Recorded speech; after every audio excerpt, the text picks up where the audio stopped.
రేవంత్ రెడ్డి పాలన చూస్తాం.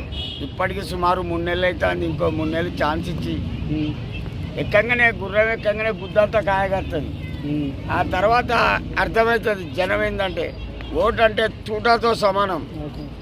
Gun pen కన్నా పవర్ ఓటు. నెక్స్ట్ ఇప్పుడు ఫ్రీ బస్ ఇచ్చారు కదా మహిళలకు. అవునండి, ఆటోలలో ఉపాసం తప్పుతాను. అది మంచిదంటారా కాదంటారా? చెడు అది. చెడునా? ఫ్రీగా ఇవ్వకూడదు అంటారు. ఏది ఫ్రీగా ఇవ్వద్దు అంటారు. ఏది కానీ కాదు కానీ ఇచ్చేది ఇవ్వు. ఏది పడుతుంది చెప్పండి. ఆటోలలో ఉపాసం తప్పుతున్నారండి. నమస్తే అమ్మా. నెక్స్ట్ 200 యూనిట్ల ఫ్రీ కరెంటు ఓన్లీ సొంత ఇల్లు ఉన్న వాళ్ళకే ఇస్తామంటున్నాడు.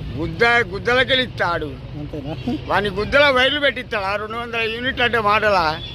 నెక్స్ట్ ఇయ్యలేడండి. సాధ్యం కాని మాటలకు రుణమాఫీ ఇయ్యడు.